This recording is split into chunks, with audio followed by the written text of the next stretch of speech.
We do have to give a third-party disclaimer. As you know, this is an NCDPI webinar, and we sometimes feature some of our partners who offer value to our customers for free, to our PSUs for free. So we'll be featuring Skillstruck today, but we do need to give a third-party disclaimer that we don't necessarily endorse companies, and that educators have to follow their district's policy and consult with their PSUs regarding any kind of programming. And now I'll stop with the boring stuff and pass it on over to Talon. Awesome.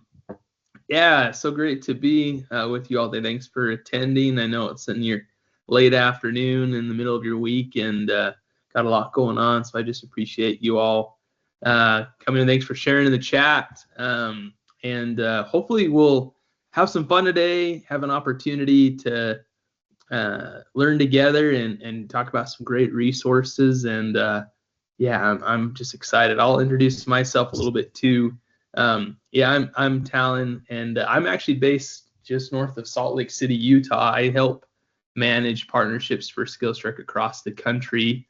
Our awesome partnership manager in North Carolina, Tier, she's actually at a conference today, so I'm kind of helping out run this. And I've spent quite a bit of time actually in North Carolina. My wife's grandpa is from there and kind of near the Outer Banks, and love being out there. And yeah, just I guess more excuse to show off my cute little boys that we've got. But I also, not only just to show them off, but also I like to start off always in this AI conversation. I've got a 4-year-old and a 2-year-old, and I look at my oldest there and see how much technology has changed in his short amount of time of life, right? How much it's evolved, how much it's grown.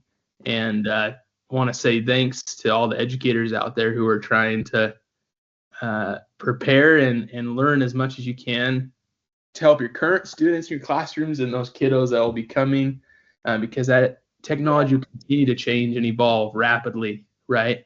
As a part of that. And so just want to say thanks for taking the time today and looking at these resources. These are some free resources that we'll share, and want to make sure they can be helpful to you as you're trying to address this emerging technology world in which we live in. So just a quick intro. It's a Skillstruck. We started as we're a K-12 computer science company that we've been working a lot of curriculum. We work with partners throughout the state. Have done quite a bit with the state as well on computer science standards. And coming from the computer science world, K-12, a lot of our district partners and state partners from around the country started reaching out saying, hey, you are our computer science people. Can you help us on the AI front? And so we wanted to create some resources to help people with AI literacy. And we'll dive into what a little bit of that looks like and how we can help you have the resources you need to increase your own comfort level and knowledge around AI, and then in turn, obviously, be able to do that with your students and help them prepare now and going forward with this emerging technologies with large language models and generative AI that will continue to grow as a part of that. So that's kind of the idea. We'll go around the background of this initiative, how you can use these tools and champion AI education and literacy in your own classrooms, your own schools and districts. We'll talk about what the curriculum itself entails. We'll open up to make sure you can get in, create an account, show you what that looks like, and talk through the different components of the curriculum. And make sure we leave some time for some Q&A, and make sure if anyone has any questions, we can answer those. So yeah, we're really excited about that. Let me go to this next part, and we'll try this. I'm not sure if it will share my audio. If I share a quick little clip from the sitcom of Parks and Rec, it's a funny little episode that I like to highlight. Let me try this, and Vera, if you can't hear it, just let me know. Okay, there's a little button you have to click when you share your screen for audio to work. Okay. But we can try it and see if it works. Let's try it. I think I clicked it, but maybe not. Let me know.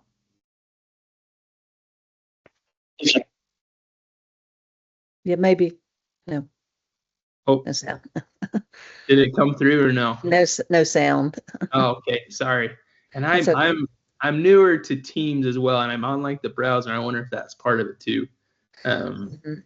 On that. But the idea, if you've seen this clip too, um, Ron, if you're familiar with the show, is searching online and all of a sudden discovers cookies for the first time, and that people are looking and stealing his privacy, and proceeds to chuck the computer into the garbage because he's upset about the amount of privacy invasion just from cookies, right? And people monitoring the usage online.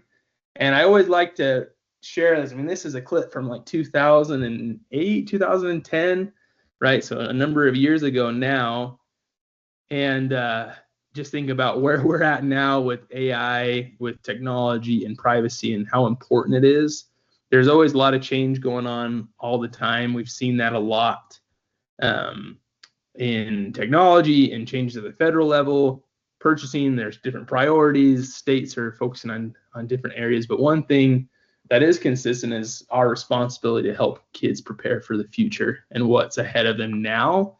Because I know we're a lot of times when we talk to legislators or even different schools and admins, they're thinking of trying to prepare for next year, the years following, and that's important. But also, you've got seniors in your schools now who are about to graduate in the spring, and they're going to enter the workforce or higher education or whatever their next step is. And what can we do even now to help set them up for success in the world? Because right now we're entering a space where students, and we've had a number of students the last few years who are entering the workforce or higher education and using AI tools, and it's all around them, whether it's on their social media apps on their phone or being requested to use it in a school setting, a work setting, and are being thrown in there without a whole lot of background knowledge and how to be safe and effective in their use of those tools.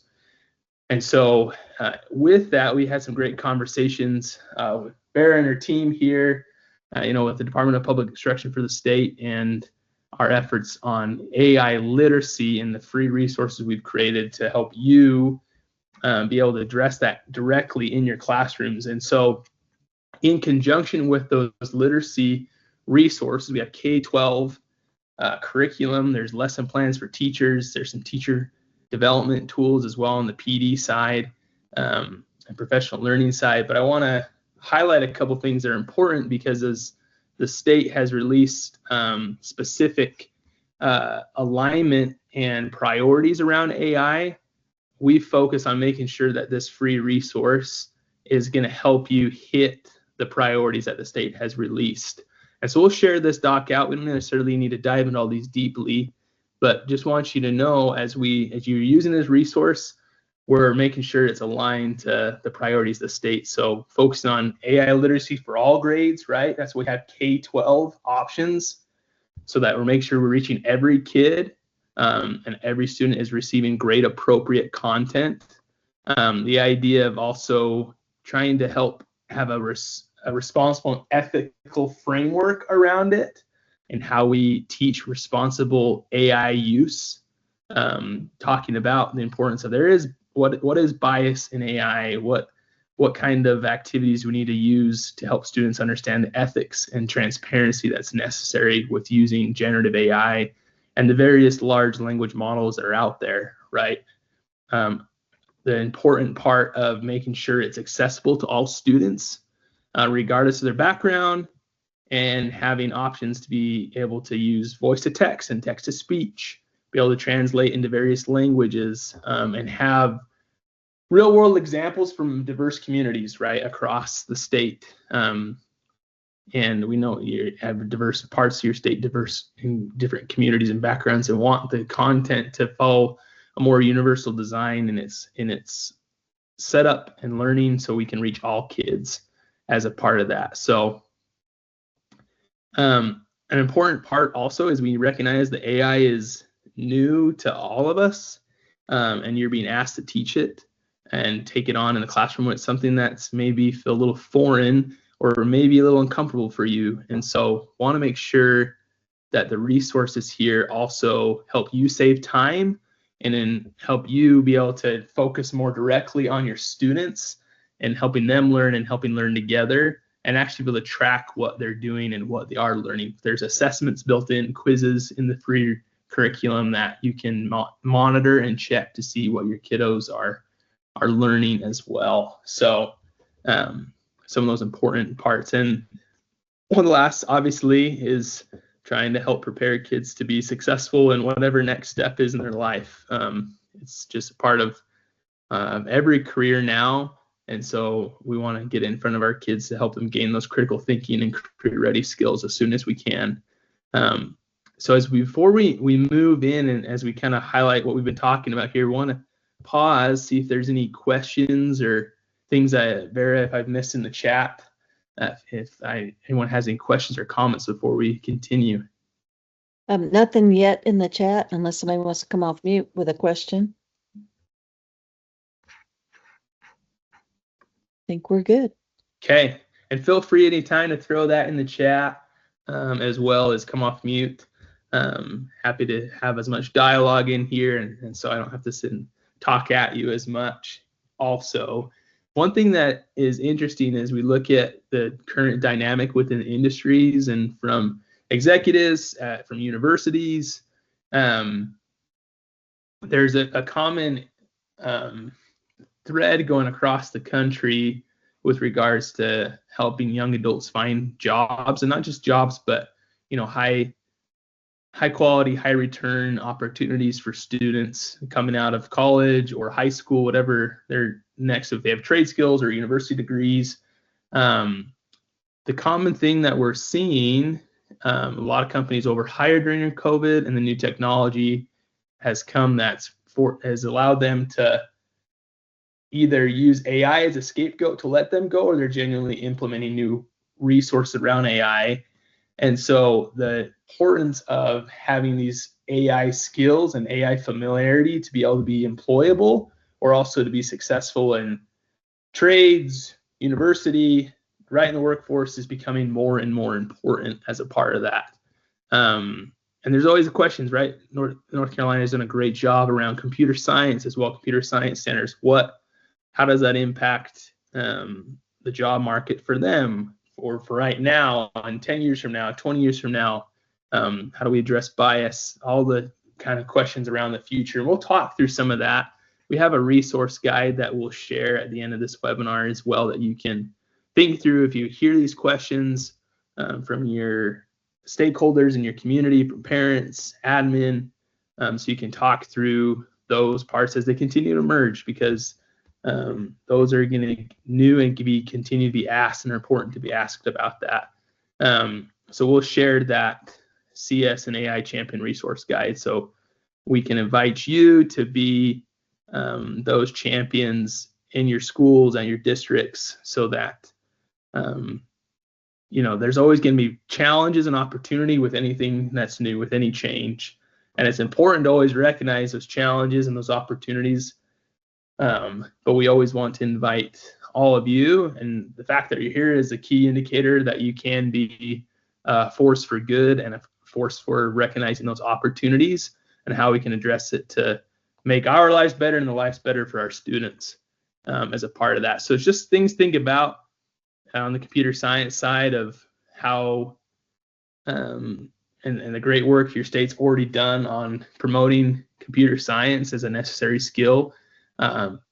They go hand in hand with AI as well. So just want you to be thinking through that. One of the biggest parts around AI is actually it's built from computer science, right? But it also teaches, if we learn computer science, the computational thinking, those problem solving skills will become even more critical to allowing students to be successful with emerging technologies like AI, right, as a part of that. So programming languages continue to change dramatically. They'll continue to keep changing and adapting. And the students and the educators who embrace these new technologies and learn ways to adapt it into their lives and their work will continue to progress and find new ways to enhance their own growth as a part of that. I want to get over here into this next resource and kind of go over what this content entails, and then allow you to get in and actually create some accounts. I'll walk you through how you can go through any of the free resources and make sure you have that time for Q&A. Also, this initiative initially started, there was about a year ago in my home state here in Utah. The Governor's Office of Economic Opportunity, along with the State Board of Education, reached out to see if there were some partners who'd be willing to help create some K-12 AI literacy resources. We built those out, and then we recognized, hey, we don't want this just for one state. We want this available for everyone. And so they've been deliberately created with feedback from a number of departments of education across the state, industry partners, and will continue to evolve and update with different standards that are adopted, priorities that states release to make sure that we are staying up to date and helping you address these critical needs around AI. But to start, in these different grade bands is what it entails. So you'll have an AI Explorations K2, an Early Foundations 3-5, and these elementary courses are designed to be taught, a few times a month for about 30 to 60 minutes over the school year. So we're not talking that it has to be necessarily a huge lift. We see them incorporated in different STEM or specials times. A lot of homeroom teachers are just taking these lessons and incorporating them along with some digital citizenship and digital literacy, and making AI literacy a key part of that now. So it provides some flexibility for educators to implement into their schedule, because obviously we know in the elementary space especially, teachers are already asked to do a lot and to cover a lot. And so we want to have it flexible and pre-built so teachers can plug it in wherever it fits best, or whatever works best for a school or district. And then on the secondary side, these are 2 current courses with a few more that are going to be added here soon that can be designed to actually be a semester course. So being added into and supplement current computer science courses or technology courses, citizenship literacy courses. We see a lot using in business office type courses, and help support and supplement those, as we work with a lot of states across the country also to actually create a new pathway within CTE for AI and generative AI, machine learning, but have some courses to be able to supplement current content that you have and really be able to establish AI as a part of technology that we teach with kids going forward. And all of them come with lesson plans, student-facing side, teacher side, ability to track the progress and walk through those accounts and what that looks like. But we'll dive into these courses here, but wanted to ask real quick what questions people have so far. Feel free to unmute, or if there's specific areas you want to dive into as we open up into the accounts. Want to make sure we use our time most effectively for our group here today too. I just want to clarify, you said that all 4 of these courses are already available. Is correct. Yep. Okay. Yes, exactly. Yep. Okay. They're already free, already available in there. So yeah, when you create an account, and again, it's a free account, you have access to all these courses. So you can designate what content you want to use, what fits for your classroom, and also be able to create free student accounts to get access to the student-facing content as well. So, and all of it is student data, privacy compliant. We're SOC 2 compliant. You don't need to worry about any of the student privacy issues. We're happy to sign additional student data privacy agreements with any district as well as needed. But I assume you've already signed the North Carolina DPA with some of our. Exactly. We already have with current partners throughout the state. Exactly. Thank you, Vera. And if for any reason you want us to sign a specific one to yours or add on to Exhibit E's with others, we're happy to do that. But yeah, we take student security very, very seriously in their data, and want to make sure everyone's data is protected.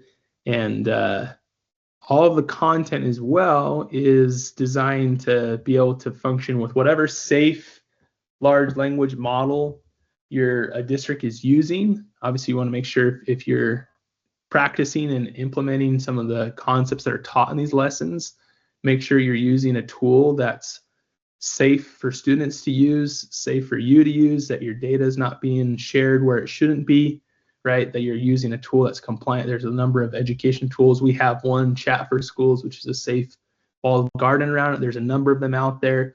Ours does not have to be connected directly to Chat for Schools. You can use any model. Just make sure as you're trying these things out that you're using a safe tool that your district has approved as a part of that too. Yeah. Any other questions before we dive into some of the resources? I don't see any. I think we're good. Okay. Well, we'll walk through the K-5 courses and what that looks like. Again, they're all designed to be grade appropriate as a part of that, the foundations course, and also some of the teacher materials, as well as some of the teacher PD to help you go through like a 6-week certification course to help you feel more comfortable in how you use AI directly with your students, and how you can better teach the concepts as well. So that's kind of the idea with that. We'll go ahead and jump in. I'm going to share a different screen here, and let me go and I'll show you what your account will look like when you create it. So first, let me put this in the chat. And sorry if I'm switching back over here.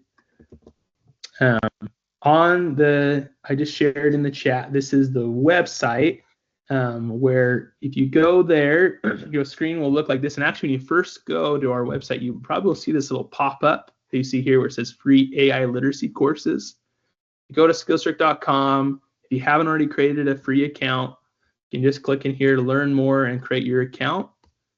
Click create your account, and you can just fill in your name and email, create a little password for yourself. And some of this other stuff is not all required, so you necessarily have to fill it all out right now. But you'll get an email from hello@Skillstruck. And from there, you'll have your login information, and you'll be able to sign in directly to your account so that all the resources that we'll walk through now, you'll be able to access them at any time, be able to create student accounts, and be able to start using those resources in your classroom. So I want to make sure everyone is aware of how you get in there, how you can start using. Again, just go to that link at skillstruck.com, and you'll be able to create your account directly. And once you have a license, you have access to all that AI literacy content K-12, and you can assign the appropriate grade level content to whatever grade levels you're teaching as a part of that. Has anyone run into any issues creating an account or any questions on that we can help out with?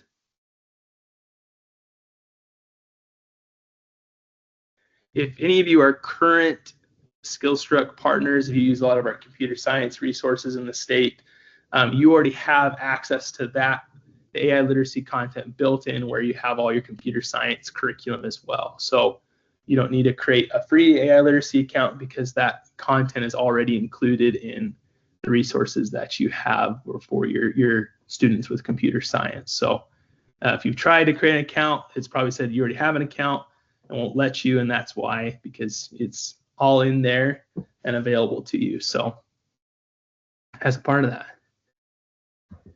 Yeah, any other questions on creating an account or any issues getting in and doing that? Not seeing any in the chat. Anybody having any issues wants to come off mute, feel free to do so. I think it's pretty easy. So okay, yeah, it's pretty straightforward. And just make sure sometimes get an email from hello@Skillstruck. Maybe it takes a second.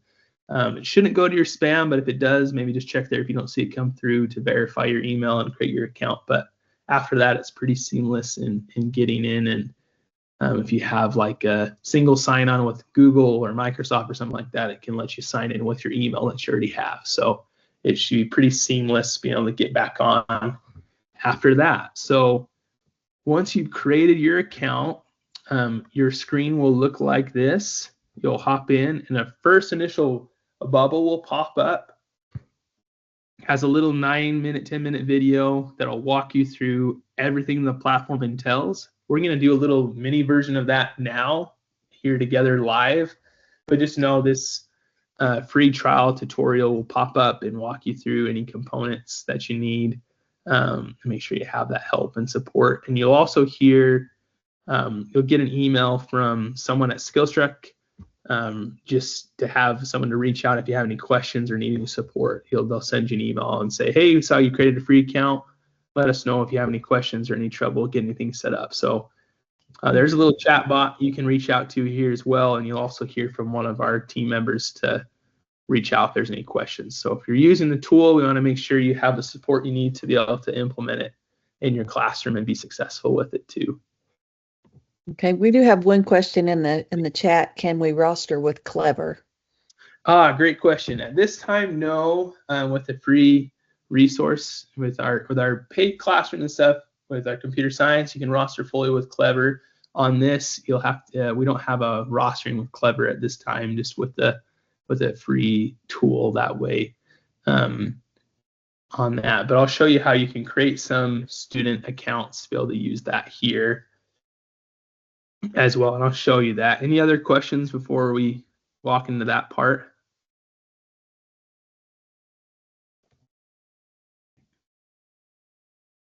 Don't see any. Okay. So in there, you want to, so when you start and get in your classroom, you can just click into here where it says My Classroom. You just create a new section.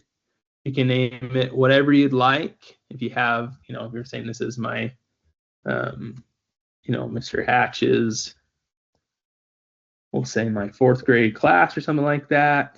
And if I know Launchpad is our elementary platform, so elementary content. Voyage is for secondary. Since I'm saying 4th grade, I'll put that as elementary, and I'll save that. And once I have my class created, I can actually go in and add students to that in a couple different ways.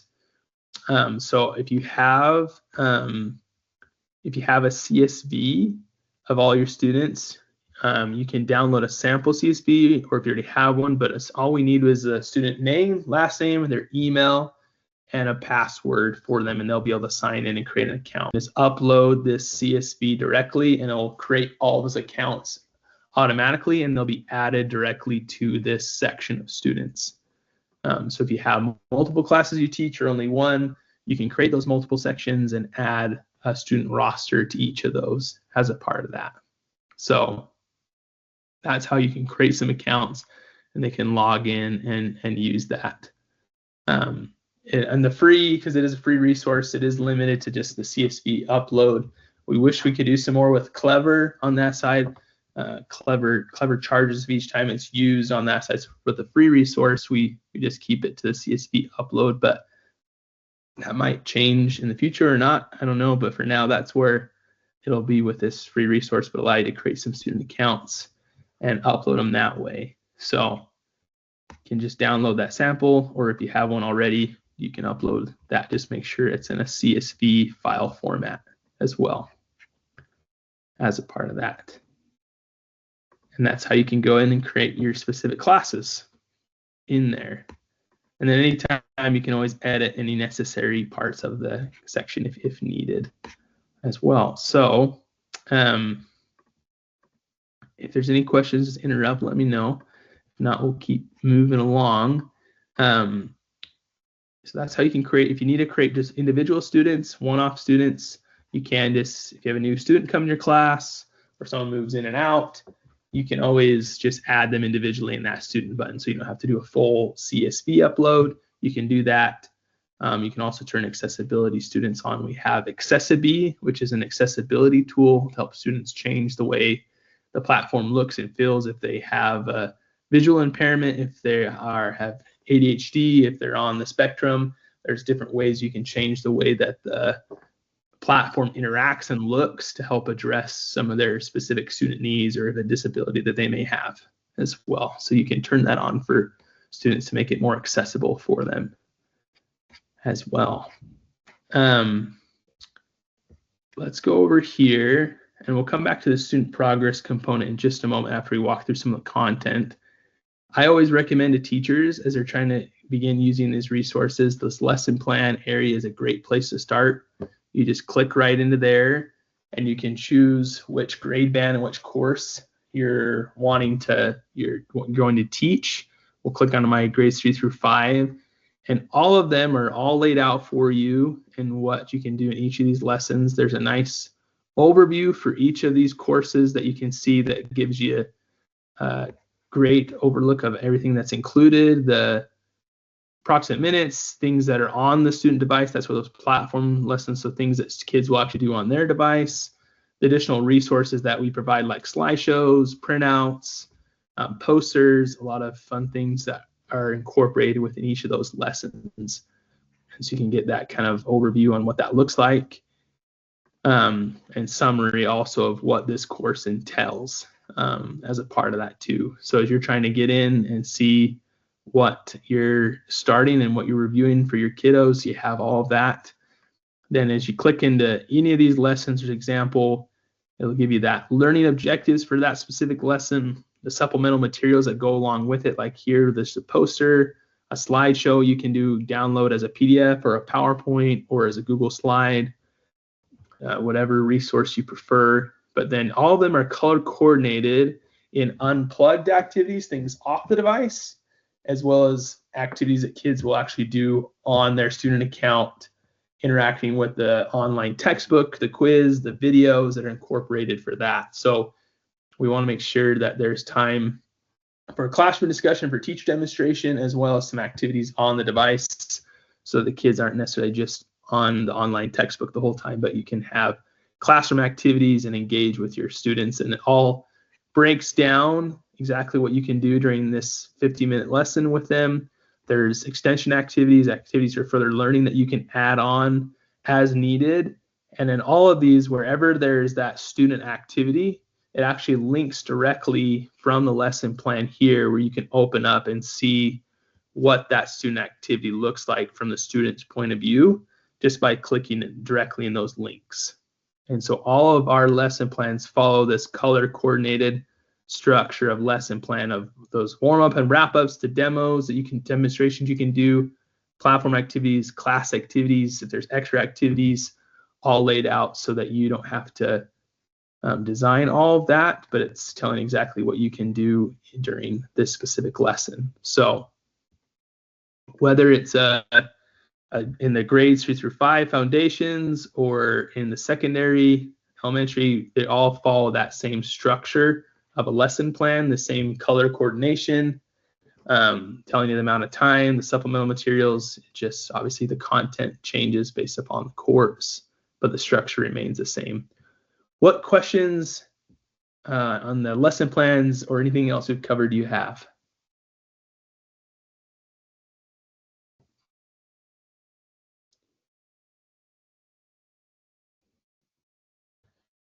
Questions on any of that?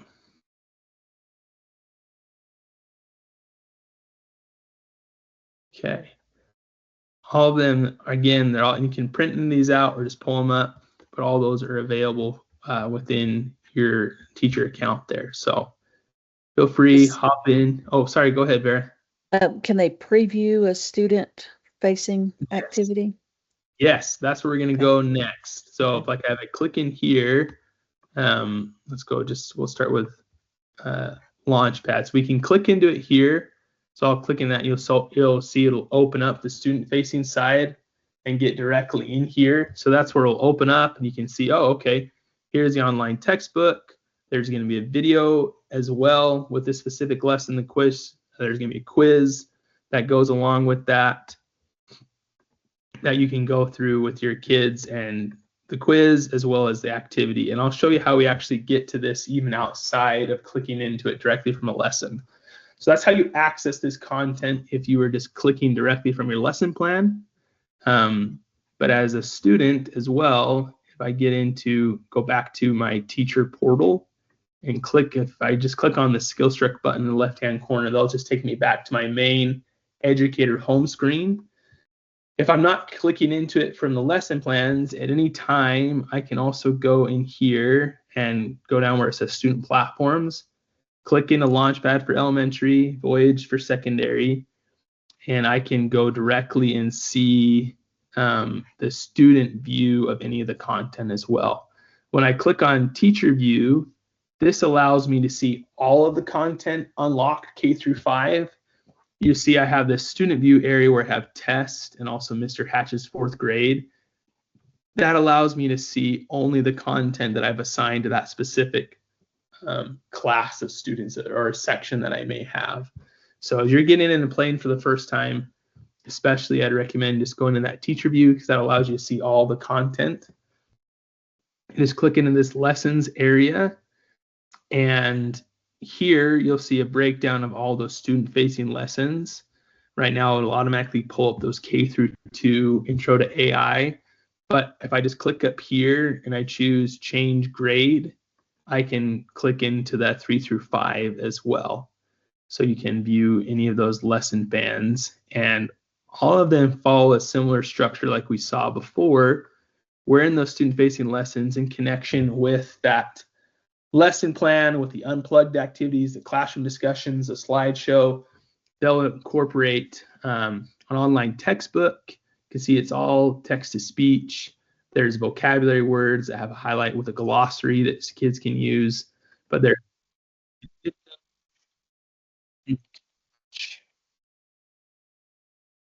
side.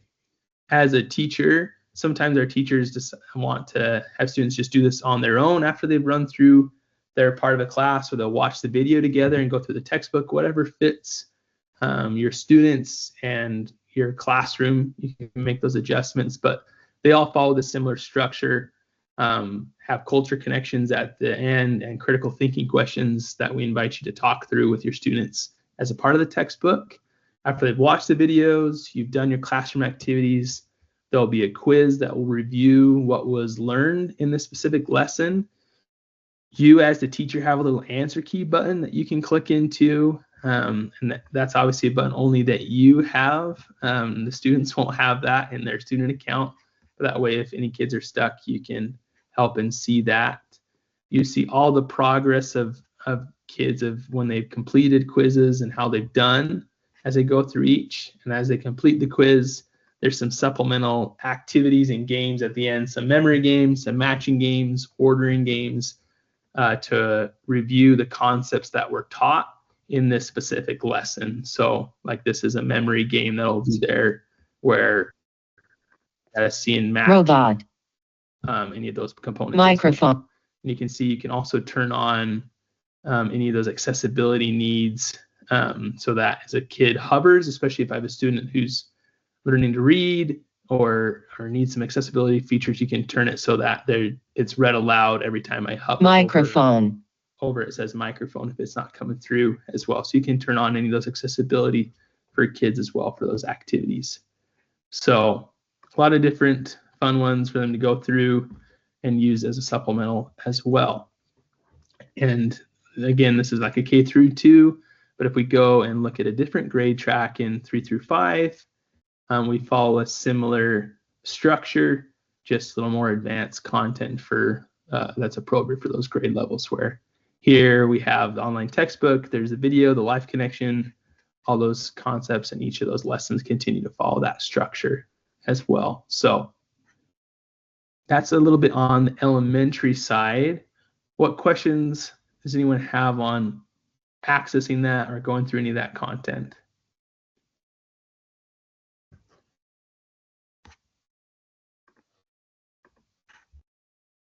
All right.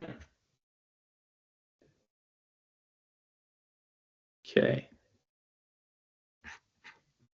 So there is within Launchpad on the elementary side. I'm going to go back again. Whenever you open up a student-facing platform, it's just going to open up in a new tab in your browser.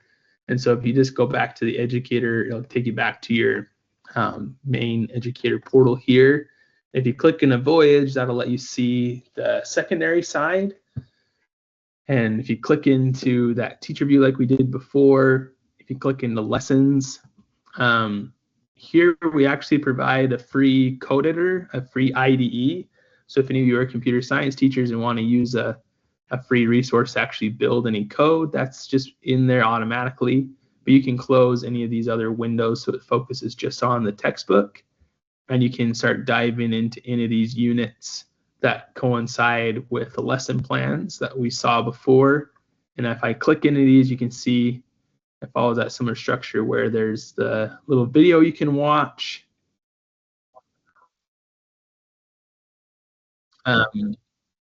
Along with the online textbook to go with it, with the glossary, the voice to text that you can go through, and then there's a quiz at the end. There's actually an interactive presentation your kids can go if they don't want to go through just the textbook itself. They can go through the textbook in this format where it flows through more of a presentation format, a little more interactive that way. Breaks it down the textbook further, incorporates the video in different parts, has little flashcards they can go through as well. So whatever style best fits your classroom and your student needs, there's some differentiation you can provide in how the information is presented for your students as they go through it. So it's a great way to review and go through the content that's being taught. And then, of course, at the end, as they complete that, there's a quiz, like we talked about, review the concepts, and some supplemental practice activity. There's even some typing games to practice and improve their typing skills, memory games like we saw before, some various supplemental things to go through as a part of the content. But all of those lessons within each of these units within the course follow that similar structure in online textbook, the video, and activities and quiz to help go through the learning on that also. What questions does anyone have on the secondary side within Voyage as well?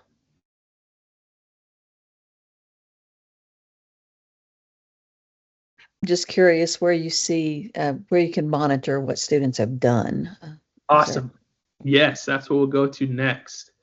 So once you've assigned content to your kids and had them do that, and you can assign that within your sections of what they're doing as they get in and complete the work, you can also go into this student progress side. And I can choose what section of kids I have. I'll go to this test section because it will pull up some fake student data. And you can go through and see how much of the units they've completed, what lessons they've completed, and it has a little progress bar where if it's full circle, then they've done it. It'll be like a half circle or a percentage circle of how much they've gone through the content or not at all if they haven't started. And you can do this by full units or individual lessons and see when students started a lesson, when they finished it, if they completed the quiz, if they went through any of the games, and really give you a breakdown of each student. And I can even see, okay, Betsy, I saw she started the quiz. It took her 5 attempts to complete the quiz. If it's this 3-question quiz, she had to attempt it 5 times until she got answers right. It's based upon completion, but you can get an idea if kids are just trying to click through it fast, or maybe if they're actually maybe struggling with some of the concepts. And you can choose the different grade levels that you have for that section or whatever you've assigned. Individual lessons as a part of that, and just see, okay, she hasn't gone through any of this lesson at all compared to where we saw her completion on the previous lesson. So this allows you to be able to go through any of the content that's been assigned, see how kiddos are doing. You can download any of the data into a CSV if that's helpful as well, and be able to look through that. And you can always refresh the progress. It's pretty good at staying up to date with the kids' completion, but you can always hit refresh if you feel like you're not seeing something that should be completed already as well. So within that, you can go through, see any units and any of your sections of your kids and see how they're doing in the content. And you can just click on a student's name also if you need to edit anything about their student, or just kind of see another snapshot of how they're doing in the content that you've assigned. And go through and see any of that for your kiddos as a part of that. If any of your students are, like especially those secondary students, are actually building anything within the code without an IDE, if you're using it part of a computer science class and just using our free code editor there, you can actually see the projects kids are creating within there too in their little portfolio. Betsy doesn't have any created yet, so I don't see any, but I'd be able to click on any of those files and see the code that she's built, and also see a preview of how that code runs also, so the output. So that's where you can come in and see anything your students are working on and what they've done so far, be able to have that reporting there. Questions on that portion?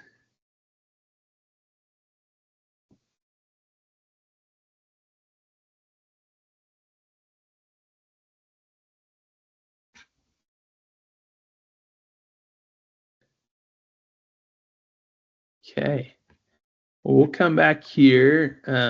Again, that's a quick overview of what that entails.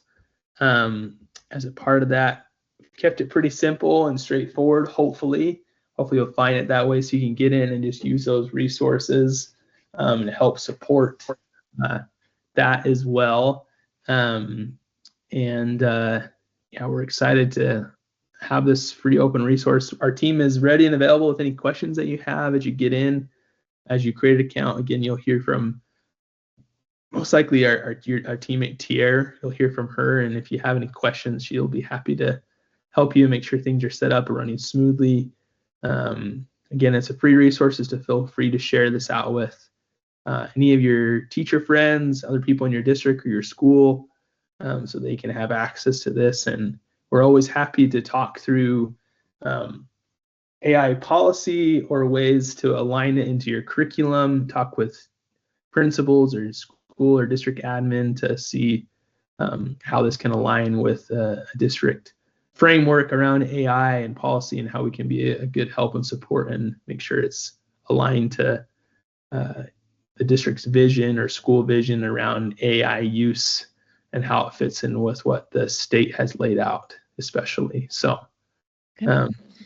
questions? Anything else on that, Farah?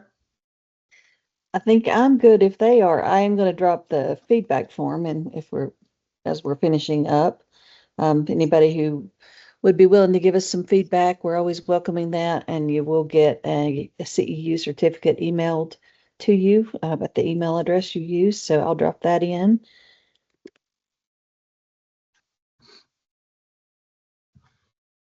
Anybody? Looks like Stacy may have a question. Okay. Just curious, like you said something about some other courses coming out. Are these courses that are updated also? Do you know how often they'll be updated or anything like that? Yeah, that's an excellent question. I mean, has there any changes? We're always reviewing them. I mean, we work as a company in 2-week, what we call 2-week sprints. And so that doesn't mean they're always going to be updated every 2 weeks, but every 2 weeks there's a review both on our curriculum team and our product team of any necessary updates and immediate updates. So usually if there's any necessary updates, we go through and make those changes. If there's feedback that we've heard or major changes within standards or just AI in general, obviously it's a fast moving train. And so if things get updated, we try to go in and make those necessary updates. But we're adding additional courses along with AI literacy. There's a few machine learning and generative AI courses and even industry certifications for high school kids that we're creating some prep courses for kids to be able to take to then actually go get an industry certification, take that test, and be more prepared to pass it, to add to their resume and preparation for the future. So we're continuing to build out more courses, and we'll be sure to let people know as those are available. Okay. Well, one thing that's top of mind, of course, right now is the AI companion chatbots. And I haven't gone through all the courses, but just curious if there's any content in there around like the companion chatbots. Yeah, that's a great question. So a lot of the content in there you'll see is covering, and you can look through some of the lesson plans, especially like we click into some of these foundations. There's a lot as you get into diving down of understanding our relationship with them and being having a lot of on this part of understanding emotion of human robot interaction. I think is a good resource for that. And how we engage with those tools, right? And how what sentiment is for us versus what sentiment analysis means for a tool, right? Mm-hmm. And how we have emotion.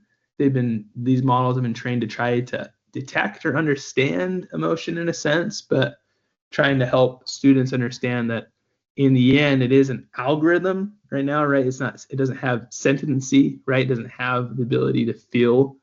And so to make sure they can understand that it is an algorithm that they're working with, and how they interact with the tool will give context to how the tool should respond back to that model to them, right? So there's some good examples in here to talk about that, and go through that. So there's a lot, and then a lot of it too is talking through the ethical decisions and AI applications of, okay, how does bias come into how a tool is created and its database that is formed, and how that can impact specific ethics of the use of AI, and when it's used, how it's used, when it's not used, and how we should appropriately use it. So we try to build in those citizenship skills to help kids prepare, maybe not directly calling out the companionship directly, but a lot of that connection on how they interact.